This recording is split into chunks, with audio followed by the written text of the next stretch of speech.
You look at a situation like this, at a 19-year-old girl standing next to a 60-year-old man, and the math alone is enough to make the hair on the back of your neck stand up. It triggers a biological alarm in almost everyone who sees it. You see 41 years of separation, and you don't see a relationship, you see a crime scene. You see a power imbalance that looks insurmountable. Society has a script for this. We call him a predator, we call her a victim, or worse, we label her a gold digger looking for a payout. It is clean, it is easy, and it puts everything in a nice little box where we can judge it and move on. But in my line of work, I have learned that the easy answer is usually the wrong one. Life is messy, folks. Relationships are complex psychological ecosystems, and you cannot diagnose a heart just by looking at a birth certificate. When I first heard about Sarah and Richard, I had the same initial skepticism that any father or any rational person would have. My producers brought me the file, and I saw the photos. Sarah looks young for her age, fresh-faced, bright eyes, standing there in jeans and a t-shirt. Richard looks like a grandfather. He has gray hair, deep lines etched into his face, a posture that speaks of a life already lived. Visually, it was jarring. It looked like a grandfather taking his granddaughter to the park, except they were holding hands in a way that wasn't familial. The optics were terrible. I knew that the moment they walked onto my stage, the audience was going to turn on them. I knew the court of public opinion had already convicted Richard of robbing the cradle and convicted Sarah of having deep-seated daddy issues that she was acting out in the most public way possible. But then I started reading the background, and I realized this wasn't the standard narrative. Usually, in these cases, you see a pattern of grooming. You see a wealthy older man dangling lifestyle and luxury in front of a naive girl who doesn't know who she is yet. But Richard wasn't rich. He was a retired mechanic living on a pension and some modest savings. He drove a 10-year-old truck. Sarah wasn't a dropout looking for a savior. She was a pre-med student with a 4. 0 gigapascals, working 2 jobs, fiercely independent and articulate. The pieces didn't fit the puzzle I was expecting to solve. The friction here wasn't coming from inside the relationship. It was coming from the outside world trying to crush it. The central problem wasn't just the age gap, it was the total warfare that had erupted around them. Sarah's parents, Bill and Diane, were beside themselves.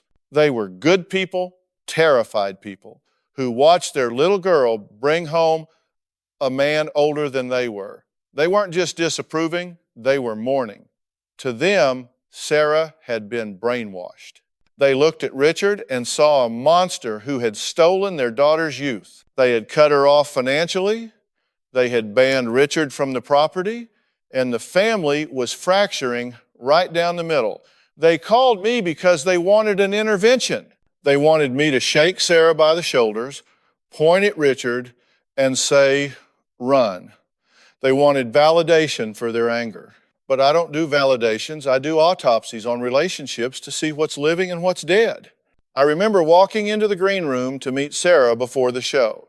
Usually, when I meet a young woman in this dynamic, she is shrinking, she is looking at the floor, or she is looking at the man for permission to speak. I walked in, and Sarah was sitting there reading a textbook on organic chemistry.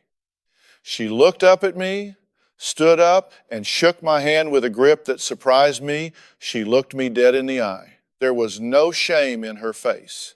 There was exhaustion, yes, and a defensive wall about 10 feet high, but no shame. Dr. Phil, she said, I know what you're going to say. You're going to tell me my frontal lobe isn't fully developed. You're going to tell me I'm looking for a father figure because my dad was emotionally distant. You're going to tell me that statistically, this ends in disaster. I looked at her and sat down. I said, well, Sarah, you just saved us about 15 minutes of taping, but since you've already done my job for me, why don't you tell me what I don't know? That was the moment the door cracked open. She sat back down, and for the first time, her shoulders dropped. She told me she was tired of screaming to be heard. She said, I'm dating a 60-year-old and everyone treats me like I'm 6. They think I'm stupid. They think I've been tricked. Nobody stops to ask if I'm happy. Nobody stops to ask if he treats me better than the boys my age who just want to play video games and ignore me. We have to look at the psychology of the why. Why does a 19-year-old connect with a 60-year-old? The easy psychological label is the Electra complex looking for the father. And frankly, her father, Bill, was a rigid man. I could see that in the pre-interviews. He was authoritarian, my way or the highway type of guy. It makes sense that Sarah would seek out a man who was gentle, patient, and didn't raise his voice, qualities often found in older men who have mellowed out. But as I listened to Sarah, I realized she wasn't looking for a dad. She was looking for an intellectual equal. She was an old soul trapped in a young body, bored to tears by her peer group, feeling isolated in a generation she didn't connect with. Then I went to meet Richard. I expected a smooth talker. I expected a guy dyeing his hair, wearing skinny jeans, trying to recapture his youth. Instead, I met a man who looked tired and genuinely conflicted. He was sitting in his dressing room, staring at a cup of coffee. When I walked in, he didn't try to charm me. He looked up and said, I know how this looks, Dr. Phil. If I were her father, I'd probably want to kill me too. That level of self-awareness is rare in a predator. Predators rationalize. They blame the victim. They say, she came on to me, or age is just a number. Richard wasn't doing that. He owned the gravity of the situation. He told me he tried to break it off a dozen times. He told me he told her to go find someone her own age, to go to prom, to go to college parties. He said, I didn't chase her. We met at the local library where I volunteer. We talked about books. Then we talked about life. I fell in love with her mind before I ever let myself look at the rest of her. And believe me, I have fought this every day because I don't want to steal her future. So now I have a situation that defies the textbook. I have two people who seem to be operating on a genuine frequency of connection, surrounded by a firestorm of valid societal concern. My job isn't to be the moral police. My job is to ask, is this relationship healthy? Is it sustainable? And is Sarah making a choice with her eyes wide open, or is she navigating through a fog of trauma that she doesn't even know is there? Because let's be real, when she is 30, he will be 71. When she is 40, he will be 81. That is not a theory. That is a biological reality that is coming down the tracks like a freight train. The escalation leading up to their appearance on the show had been brutal. It wasn't just quiet disapproval at the dinner table, it was war. Bill, her father, had actually shown up at Richard's house and threatened him physically. There were police reports filed. Diane, the mother, had launched a smear campaign on social media, posting photos of Richard and calling him a pervert to anyone in their small town who would listen. Sarah had been fired from her babysitting job because the parents of the kids didn't trust her judgment anymore. The isolation was suffocating them. They were in a bunker mentality, us against the world. And psychology tells us that when you push a couple into a corner, you create a Romeo and Juliet effect. The external pressure doesn't break the bond, it calcifies it. It makes the relationship about survival. Sarah felt unheard. She felt that her agency, her right to choose her own life, was being stripped away by people who claimed to love her. She told me, they say they are trying to protect me, but they are destroying me. They are making me choose between my family and the only person who actually listens to me. That is a dangerous place for a young woman to be. If she chooses the man, she loses her support system. If she chooses the family, she resents them forever for controlling her. I needed to get them all on stage. I needed to see the dynamic in real time. I needed to see how Richard interacted with Bill. I needed to see if Sarah reverted to a child role when her mother was yelling, or if she stood her ground as a woman. This wasn't about proving love. This was about proving competency. I had to determine if Sarah was a victim of coercion or a victim of prejudice. And let me tell you, the audience was ready for blood. They wanted me to take Richard apart. But as I walked toward the stage, I knew I had to do something different. I had to listen, because if I didn't, I would just be one more loud voice telling this girl she didn't know her own mind. And that was the one thing she was desperate to prove wrong. The moment the stage lights hit you, the temperature in the room changes. It's not just the heat of the lamps, it's the emotional thermal energy of 300 people sitting in the audience already deciding who the villain is. I walked out there, took my spot, and I could feel the tension. It was thick. We started with Sarah's parents, Bill and Diane. I wanted the audience to understand the origin of this pain, because you cannot heal a wound if you don't know what caused the injury. Bill was sitting on the edge of his chair, his knuckles white. He looked like a man who had been holding his breath for 6 months. Diane was already reaching for the tissues. I looked at Bill and asked him simply, "What goes through your mind when you see your daughter with Richard?" Bill didn't hesitate. He said, "I feel like I failed, Dr. Phil. I feel like I didn't protect her enough." I look at him and I see a predator who spotted a vulnerable girl and moved in for the kill. I don't sleep. I patrol my own driveway at night. That is a powerful statement. I patrol my own driveway. That tells me we have moved past concern and into obsession. This family was living in a war zone. I turned to Diane. She was softer, but her pain was just as rigid. She told me, "I just want her to have a normal life. I want her to go to prom with a boy who doesn't have a pension. I want her to make mistakes with people her own age, not be a nurse to an old man before she can even legally drink." You have to validate that fear. It is a rational fear. Parents have a script in their heads: high school, college, career, marriage, grandkids. Richard was a grenade thrown right into the middle of that script. But then I had to bring out the couple. And folks, when Sarah and Richard walked out, the air left the room. There was an audible gasp. Seeing it on paper is one thing. Seeing a girl who looks like she should be in a homecoming parade holding hands with a man who looks like he should be retired in Boca Raton is a visceral shock. They sat down and they held hands. Not in a defiant way, but in a way that said, "This is my anchor." I looked at the audience and I saw arms folded. I saw heads shaking. I turned to Richard first. I didn't go easy on him. I couldn't.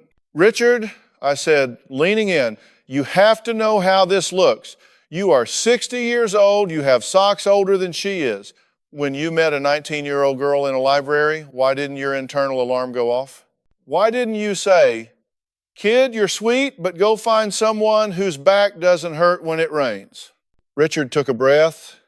He didn't look at Sarah. He looked at me.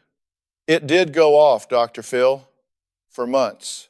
We just talked about books. She was reading Hemingway, and I made a comment. We talked for an hour. I went home and told myself, that was a nice chat, don't do it again. But the next week, she was there. She sought me out. We started talking about philosophy, about the pressure she felt to be perfect. I wasn't looking for a girlfriend. I was lonely, yes, but I wasn't prowling. But after 3 months of just talking, I realized she was the only person in my life who actually understood me, and I was the only one who listened to her without judging. I looked at Sarah. She was watching Richard speak with a look of absolute adoration. This wasn't the look of a brainwashed victim. It was the look of someone who felt seen. I turned to her. "Sarah, let's get real. You are 19, You are entering the prime of your life. Why do you want to fasten yourself to a man who is entering the twilight of his? You understand that in 10 years, you'll be 29 and wanting to go to clubs or travel, and he might be needing a hip replacement. Are you ready to be a caregiver before you've ever been a wife? Sarah straightened up. This was the moment I saw the steel in her spine. Dr. Phil, everyone talks about experience like it only comes from partying or dating immature boys. My experience with boys my age is that they just want to hook up, they don't ask me what I think, and they play games. Richard doesn't play games. He is stable, he is kind, and as for the caregiver thing, I'm pre-med. I want to be a doctor. I'm not afraid of taking care of people. But right now, he takes care of me emotionally in a way my parents never did. That was the pivot point. She threw the ball back into her parents' court. I looked over at Bill and Diane, and Bill was turning purple. He shouted across the stage, "He's manipulating you, Sarah. He's telling you what you want to hear." That's what predators do. Here is where we get into the escalation. This wasn't just a disagreement. This was a breakdown of reality. Bill and Diane were operating on a reality where Richard was a villain. Sarah was operating on a reality where Richard was her savior. And these two realities cannot coexist. I stopped the shouting match. Bill, you say he's manipulating her. Be specific. Give me the behavior. Did he isolate her? Did he tell her to quit her job? Did he tell her to stop talking to her friends? Bill stammered for a second. Well, she doesn't talk to her friends anymore. I turned to Sarah. Did he tell you to stop talking to them? No, Sarah said, her voice shaking slightly. My friends stopped talking to me because my parents called their parents and told them I was in a cult. My parents isolated me, Dr. Phil, not Richard. Richard encourages me to go out. He tells me to go to study groups. My parents are the ones who took my car keys. My parents are the ones who cut off my phone. Richard bought me a prepaid phone just so I could call for a ride if I needed one. The audience went quiet. That is a twist they didn't expect. The narrative of controlling older man was flipping to controlling terrified parents. Now, I am not saying the parents were wrong to be scared, but their reaction, the tightening of the grip, was having the opposite effect. It is the sand paradox. The tighter you squeeze the sand, the faster it slips through your fingers. I had to dig deeper into the why. Why was Sarah so susceptible to this? I looked at her history: high achiever, perfectionist, never caused trouble. This is the good girl syndrome. She spent 19 years doing everything right, getting the grades, being the trophy daughter, and she was exhausted. She was burned out on expectations. Richard represented a place where she didn't have to perform. She could just be. Sarah, I asked, tell me about the pressure at home before you met Richard. She started to cry. It was never enough. If I got an A, they asked why it wasn't an A+. If I was home at 10, they asked why I wasn't studying. I felt like an employee in my own family. With Richard, we can just sit in silence. He doesn't need me to be impressive. He just likes me. I saw Richard reach over and hand her a tissue. He didn't pat her on the head like a child. He handed it to her and pulled his hand back, respecting her space. It was a small gesture, but body language doesn't lie. A controller would have put his arm around her to claim territory. Richard was letting her fight her own battle, just offering support. But we still had the 600-pound gorilla in the room, the math. I couldn't let them off the hook just because they had emotional chemistry. Chemistry is great, but life requires logistics. Richard, I said, I hear you. You love her. She loves you. But let's play this out. You want to rob her of her 20s? You want her to wake up at 25 and realize she missed the developmental milestones of her generation? You are asking her to skip a chapter of her life. That is a heavy ask. I never asked her to skip anything, Richard said, his voice cracking. I told her to go to college. I told her if she meets someone young and falls in love, I will step aside. I'm not holding her hostage. I am just loving her while she is here. Is that a crime? To love someone until they outgrow you? That line hit the audience hard. To love someone until they outgrow you? It was tragic, and it was real. It painted a picture not of a predator, but of a man who knew he was on borrowed time. But Bill wasn't buying it. He's lying, Bill stood up. He's playing the martyr. He knows exactly what he's doing. He's stealing her youth. Sit down, Bill, I said, using my sit-down voice, the one that doesn't ask. He sat. Here is the deal, I told the room. We have a 19-year-old woman who is legally an adult. We have a 60-year-old man who has broken no laws. We have parents who are acting out of love but executing it through control. And right now, everyone is screaming and nobody is winning. Sarah is retreating further into Richard's world because it's the only place she feels safe. Bill, Diane, you are driving the getaway car for this relationship. You are pushing them together with every threat you make. I needed to test the bond. I needed to see if Sarah was truly independent or if she was mirroring Richard. So I decided to separate them. I want to do something different, I said. Richard, I want you to go backstage. I want to talk to Sarah alone, without you in her eyeline, without you as a safety net. I want to see who Sarah is when she stands on her own 2 feet. Richard nodded, stood up, and walked off the stage without a fuss. He didn't look back to give her instructions. He just left. Sarah sat there, alone in the red chair, looking small but determined. Sarah, I said softly, he's gone. It's just us. Look at me. Deep down in the quiet moments at 3 a.m., do you worry? Do you worry that you are making a mistake that you can't undo? Do you worry that one day you will look at him and just see an old man and you will resent him for the years you gave him? She looked down at her hands. The silence stretched out. The audience leaned in. This was the confrontation with herself. Word count, 2,095. She looked down at her hands, twisting a small silver ring on her finger. The silence stretched out for what felt like an eternity. In television, dead air is usually a disaster, but in therapy, it's where the work gets done. That silence is the sound of a mind wrestling with the truth. The audience leaned in. You could hear a pin drop. This was the moment of confrontation, not with her parents, not with Richard, but with herself. Finally, she looked up. Her eyes were wet, but her voice was steady. Yes, she whispered, of course I worry. I'm not delusional, Dr. Phil. I see the stares. I see the wrinkles on his hands. Sometimes I wake up and think, what am I doing? She took a shaky breath. I know the statistics. I know I might be a widow at 40. I know I might never have kids because he already raised his and doesn't want to start over at 60.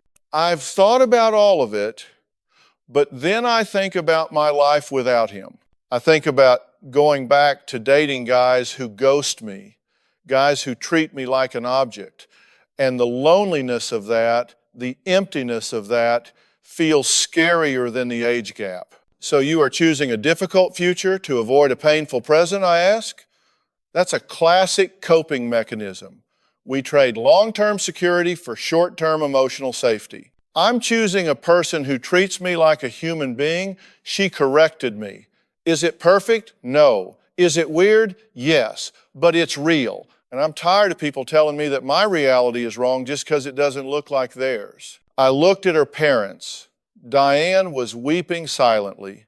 Bill was staring at the floor, the anger draining out of him, replaced by a confused sorrow. They were finally hearing her, not the brainwashed daughter, but the articulate, conflicted young woman who was making a hard choice. Sarah, I said, leaning forward, you are articulate, you are smart, and you are clearly in pain. But you have to understand something. You are asking your parents to accept something that goes against every biological instinct they have. They want to protect you. They see Richard as a threat to your survival, not just your happiness. Can you acknowledge that their fear comes from love, even if their execution is terrible? I know they love me, she said, her voice cracking. But love shouldn't feel like a cage. They made me choose. And when you make someone choose between the person who holds them when they cry and the people who are making them cry, the choice is easy. That was the breakthrough. It wasn't about Richard being a saint. It wasn't about Sarah being a rebel. It was about the family dynamic. The central problem wasn't the age gap. It was the breakdown of trust. The age gap was just the catalyst that blew up the bridge that was already rotting. I brought Richard back out. He walked in, saw Sarah crying, and didn't rush to save her. He sat down and waited. He looked at me, then at Bill. Bill, Richard said, his voice low and gravelly, I'm not asking you to like me. I'm not asking you to invite me to Thanksgiving. I'm asking you to stop punishing Sarah for my existence. If you want to hate me, but don't cut her off. She needs her mom and dad. Bill looked at Richard, really looked at him for the first time. He didn't see a monster. He saw a tired man who in a twisted way was advocating for his daughter. I don't trust you, Bill said, his voice hard but not shouting. I can't look at you and not see everything that's wrong with this. You are my age. It's sick. I know, Richard said. I agree with you. It is sick on paper. But I love her, and I will walk away this second if she asks me to. But I won't walk away because you threatened me. This was the standoff. We had reached the peak of the confrontation phase. We had laid all the cards on the table. The anger, the fear, the logic, the emotion. Now, we had to move towards some kind of resolution. And in cases like this, you don't get a fairy tale ending. You don't get a group hug. You get a negotiated ceasefire. I turned to the audience. Here is the reality, I said, using my teaching voice. We can sit here and judge this all day. We can talk about the creepiness factor, the power imbalance, the daddy issues, and those are all valid discussions. But at the end of the day, Sarah is an adult. She has the legal right to make mistakes. She has the legal right to wreck her life, if that's what this is. And Bill, Diane, you have a choice. You can be right, or you can be in a relationship with your daughter. You cannot be both right now. I looked at the parents. If you continue to push, you lose her. She will marry him just to prove you wrong. That is human nature. If you back off, if you open the door, if you let her come home without him, if you let her talk to you about the problems in the relationship without saying, I told you so, then maybe, just maybe, the fog will clear. Maybe she will wake up in 6 months or a year and realize she wants something different. But she will never come to that realization while she is busy defending him from you. Bill looked at Diane. They exchanged a look that only parents know, the terrifying realization that they have no control. What do you want us to do? Diane asked, her voice trembling. I want you to drop the rope, I said. Stop the tug of war. Tell Sarah she is welcome home. Tell her you love her. Tell her you hate the relationship, but you love the daughter more than you hate the boyfriend. Can you do that? Bill took a deep breath. He looked at Sarah. I can't accept him, Sarah. I just can't. But I miss you. I miss my kid. Sarah broke down. That was all she needed to hear. Not approval, but acceptance of her presence. The show ended not with a resolution of the relationship. They were still together, still holding hands, but with a resolution of the conflict. The war was paused. 6 months later, the cameras went back to check on them. This is the outcome phase, and folks, reality is often quieter than the drama. They were still together. Sarah and Richard were living in a small apartment. The honeymoon phase of the forbidden romance had worn off, replaced by the mundane reality of life. And cracks were showing. We did a follow-up interview. Sarah looked older, not in a bad way, but she looked less like a starry-eyed teenager and more like a woman who was paying bills. She admitted that the age gap was becoming more apparent. He goes to bed at 9 p.m., she told the camera, laughing a little, but there was a sadness in her eyes. I want to go to the movies, and he's tired. His back hurts. We spend a lot of time at doctor's appointments. It's not the romance I thought it was. It's work. Richard looked more tired too. I can't keep up with her, he admitted. She has so much energy. She wants to hike. She wants to travel. I just want to sit on the porch. I think I held on because I didn't want to be alone, and I didn't want to hurt her. But I see her looking at people her own age, and I know it's a matter of time. But here is the crucial part. Sarah was talking to her parents again. She was going over for Sunday dinner without Richard. Bill and Diane had kept their promise. They didn't bash Richard. They just welcomed Sarah. And because she had that safety net again, she was starting to see her relationship with clear eyes. She wasn't clinging to Richard for survival anymore. She was staying out of loyalty, but the desperation was gone. The outcome wasn't a breakup, not yet, but it was a shift in power. Sarah was growing up. She was realizing that maybe Phil was right, maybe her parents were right, but she had to learn it on her own timeline. I wrapped up the story for the audience with a final thought.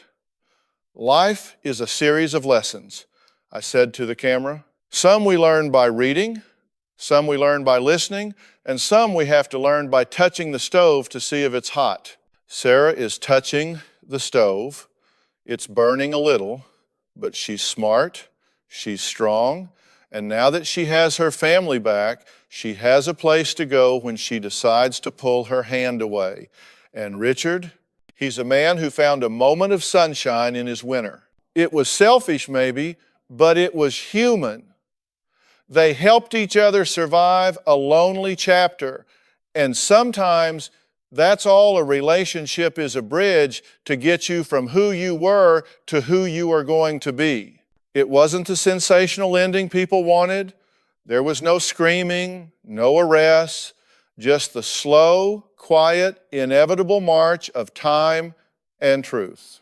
And that, to me, is the most profound kind of story, because it's the one that happens in living rooms all across America when the cameras are off and the real work of living begins. You have to understand that when the cameras turn off, the adrenaline dumps. The stage lights dim, the audience goes home to their own lives, and the people we just spent an hour dissecting have to walk back out into the parking lot and get into the same car. That drive home is usually the quietest hour of their lives. For Sarah and Richard, that silence marked the beginning of the real test. You see, on my stage, they were united by a common enemy, judgment. They were fighting for their legitimacy. But once the fight was paused, once Bill and Diane dropped the rope and stopped pulling the tension that was holding Sarah and Richard together, suddenly went slack. And when the tension drops, you stop looking outward at the attackers and you start looking inward at each other. That is when the cracks stop being hairline fractures and start looking like canyons. I stayed in touch with the family because this case stuck with me. It gnawed at me. I knew the psychology of a young woman seeking stability, and I knew the psychology of an older man seeking vitality. It is a symbiotic relationship, until it becomes parasitic. And about a year after the show aired, I got a call. It wasn't from the producers, it was from Sarah. She didn't call to ask for help. She called because she wanted to tell me I was right, but not in the way she expected. She said, "Dr. Phil, you told me I was skipping a chapter." I thought that meant partying. I thought you meant I was missing out on keg stands and bad decisions, but that's not what I'm missing. She proceeded to tell me about a Tuesday night, just a regular, boring Tuesday. This is where relationships live and die, not in the big fights, but on the Tuesday nights. Sarah was 20 years old now. She was in the middle of organic chemistry, the weed out class for medical school. She was studying at the kitchen table. Richard was in the living room watching television. He had the volume up loud because his hearing wasn't what it used to be. The blue light of the TV was flickering, the sound of a game show was blaring, and Sarah was trying to memorize carbon structures. She told me, I looked up from my book and I looked at the back of his head. He was asleep in the recliner. His mouth was open. He looked frail. And I had this sudden, terrifying realization that I wasn't looking at my boyfriend. I was looking at my patient. That shift in perception is fatal for romance. You can love a patient, you can care for a patient, but you cannot be in love with a patient in the way a 20-year-old woman needs to be in love. The dynamic had shifted. Sarah had become the designated driver of Richard's life. She was managing his appointments.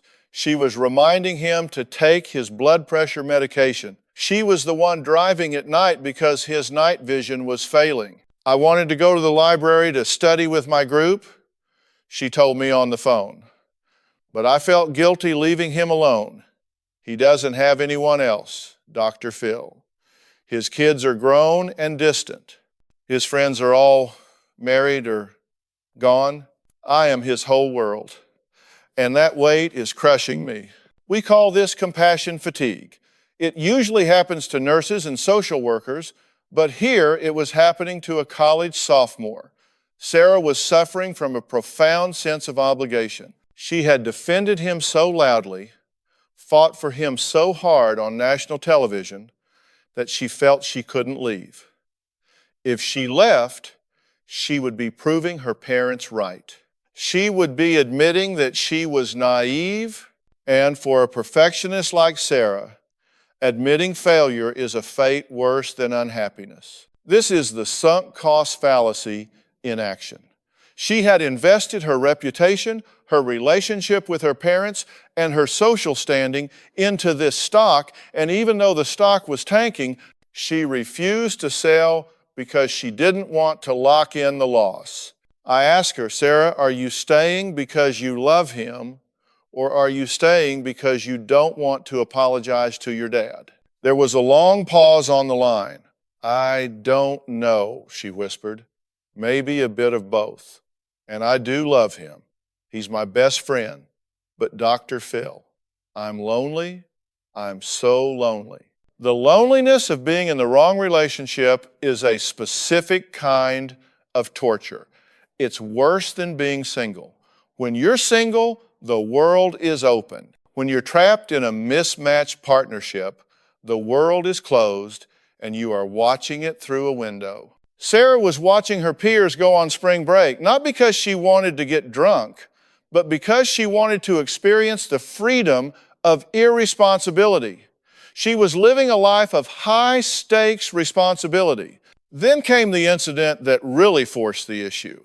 It wasn't a fight, it wasn't infidelity, it was a fall. Richard was working on his truck in the driveway, trying to be useful, trying to prove he still had his masculinity, and he slipped. He didn't break a hip, but he tore a ligament in his knee.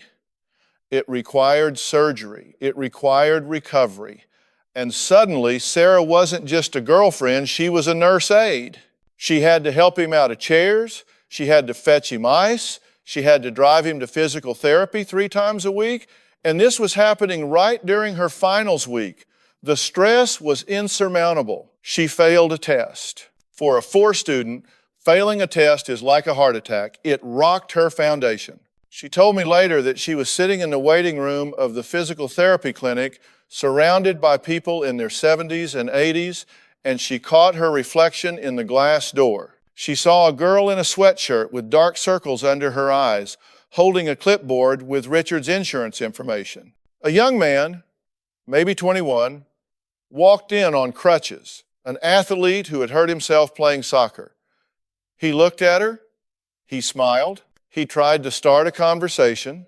He asked me what I was in for, Sarah said, and I had to say, I'm here waiting for my boyfriend. The look on his face, Dr. Phil. He looked confused. He looked around for a guy his age, and when Richard walked out, leaning on his cane, seeing this young guy's face drop, it humiliated me. I felt like a caretaker. I felt like I had aged 40 years in 40 minutes. That moment of social mirroring is powerful. We often define ourselves by how we think others see us. Sarah saw herself through that young man's eyes, and she saw a tragedy. She saw a waste. But Richard saw it too. And this is where the story gets complex, because Richard isn't the villain. He's a human being who fell in love and got in over his head. He saw the young guy flirting with Sarah. He saw the light in Sarah's eyes dim when he hobbled over. And that night, Richard did something brave. He started the conversation that Sarah was too afraid to have. He sat her down. He didn't yell. He didn't manipulate. He said, Sarah, you failed your test today. She got defensive immediately. I can retake it. It's just one test. I was distracted. You were distracted because you were driving me here, Richard said. You were distracted because you were worrying about my ice packs instead of your organic chemistry. Sarah, look at me. Look at this. He pointed to his knee. He pointed to his gray hair. This isn't going to get better. I'm not going to heal like that kid in the waiting room. I'm going to get slower. I'm going to need more help. Is this the medical career you wanted? Being a nurse to one stubborn old man? Sarah told me she cried. She cried because he was saying the quiet part out loud. She cried because she loved him, but she knew he was right. I don't want to leave you, she told him. I promised I wouldn't let them be right. Let them be right, Richard told her. Being right isn't worth your future. Bill was right. Diane was right. I was selfish. I thought I could keep up. I thought love was enough. But love doesn't fix knees. And love doesn't pass chemistry tests. This is a profound moment of outcome. It is the outcome of maturity. It takes a hell of a lot of maturity to break your own heart to save someone else. Richard was realizing that the greatest act of love he could offer Sarah wasn't staying, it was leaving. But Sarah, being the good girl, couldn't be the one to pull the trigger. She had too much loyalty. She needed him to do it. She needed him to set her free because she had locked herself in the cage and thrown away the key to prove a point. But they didn't break up that night. Human beings are stubborn creatures. We cling to the familiar even when it hurts. They stayed in this limbo for another 3 months. The zombie relationship, it's dead, but it's still walking around, eating dinner, and watching TV. Sarah was pulling away emotionally, spending more time at the library, more time at her parents' house. The parents, to their credit, didn't say a word. They didn't say, I told you so. They just fed her dinner. They let her sleep in her old childhood bed on weekends.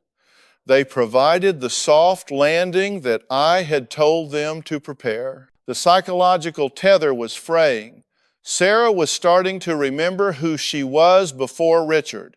She was remembering the girl who had ambitions that didn't involve caretaking. She was remembering the girl who liked loud music and spontaneity. The backstory of who she was began to overwrite the current reality of who she had become. I often say that you can't change what you don't acknowledge. Sarah was finally acknowledging the grief. She was grieving the relationship while she was still in it. This is a painful process called anticipatory grief. You are mourning the loss of the person sitting right next to you. You are memorizing their face because you know subconsciously that soon you won't be seeing it every day. Richard felt it too. The silence in the apartment changed. It wasn't the comfortable silence of two intellectual equals reading books. It was the heavy, suffocating silence of two people waiting for the other shoe to drop. The romantic element had completely evaporated. They were roommates. They were companions. But the spark had been smothered by the logistics of the age gap. And this is the thing that people don't understand about these relationships. The world screams pervert and victim, but the reality is often just sad. It's a tragedy of timing. If they were both 40, it might have worked. If they were both 60, it would have been beautiful. But at 19 and 60, the gear ratios are just too different. The engine of her life was revving up to redline, and the engine of his life was downshifting into neutral.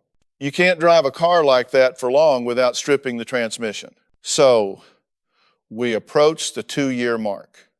The 2-year mark is a critical threshold in relationship psychology. It's when the neurochemical cocktail of infatuation, the dopamine, the oxytocin, completely wears off. The honeymoon effect is chemically gone. Now you are left with reality. And the reality was, Sarah was a 21-year-old pre-med student with a bright future, and Richard was a 62-year-old retiree with a bad knee and a lonely heart. The math finally caught up. The equation was no longer balancing. The end didn't come with a bang.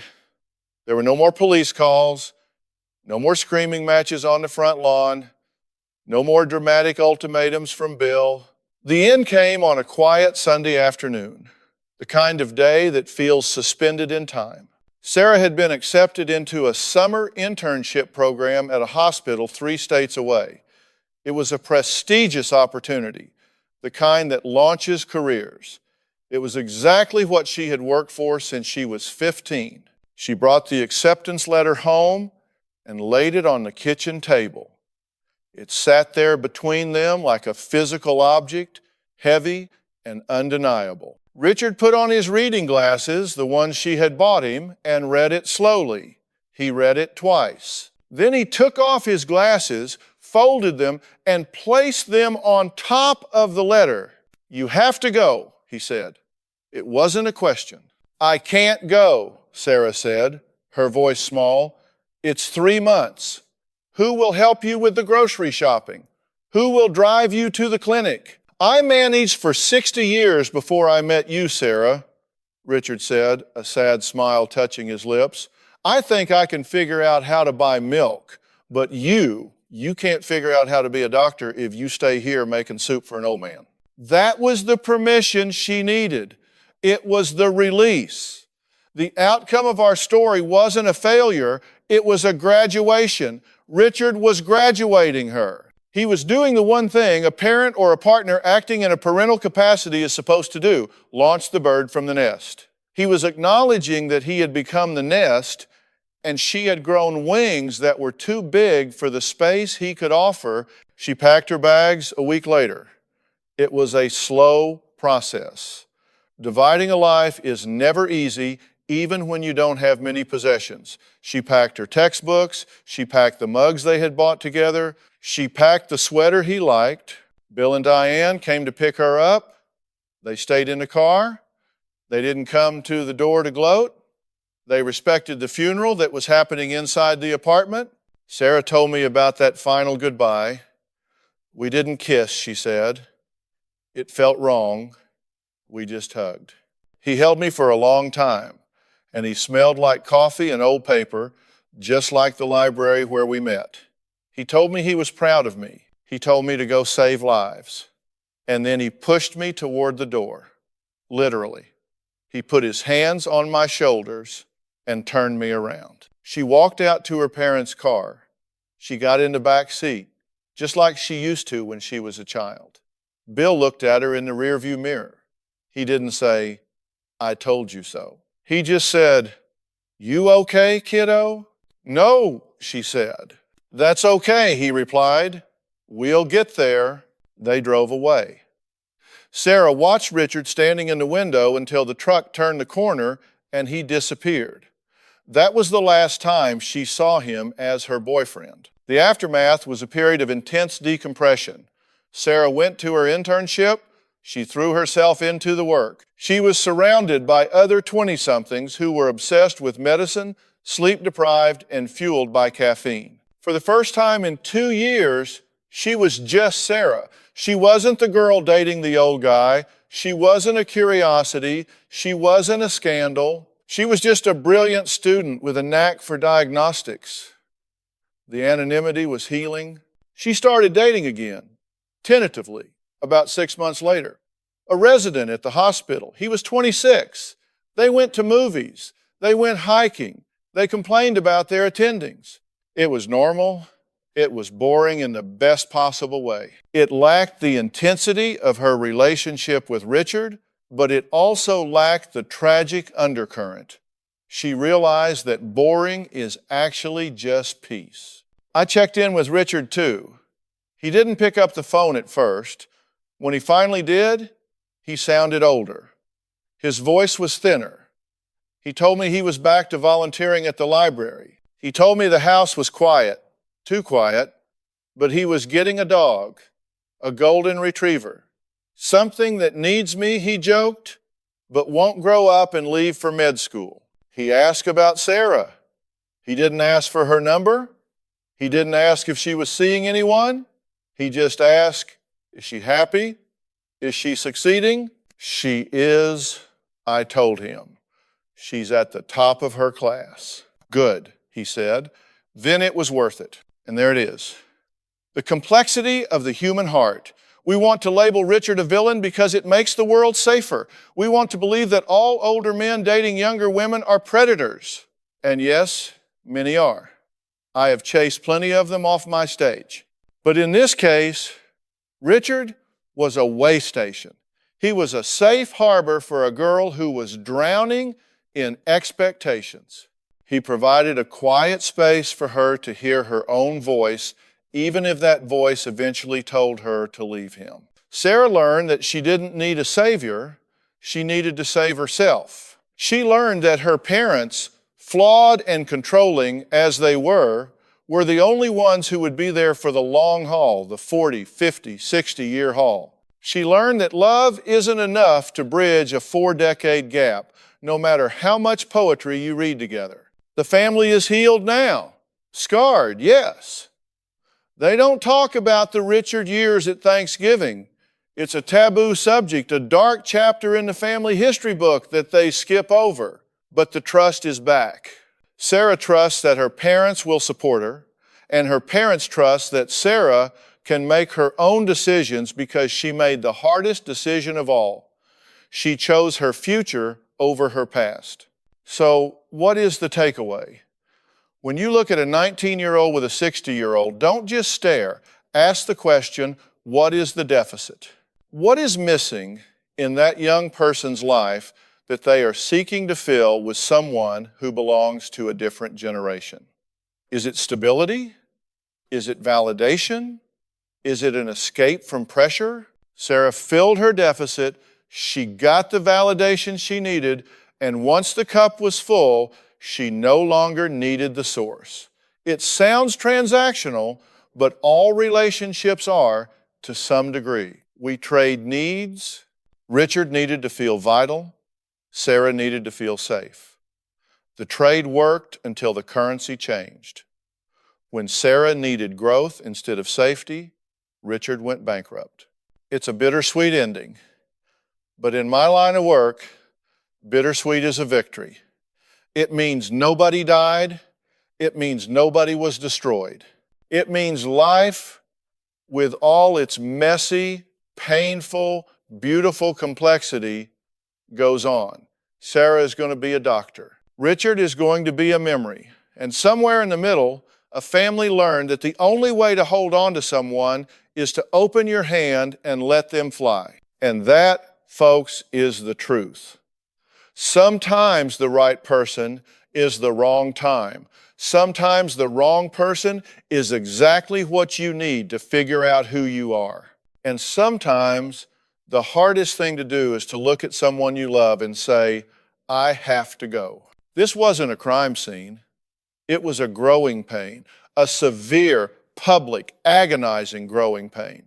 But Sarah grew, and really, isn't that the point? We stumble, we fall, we pick the wrong partners, we fight with our parents, and if we are lucky, if we are very lucky, we come out the other side wiser, stronger, and ready for the life that is actually waiting for us.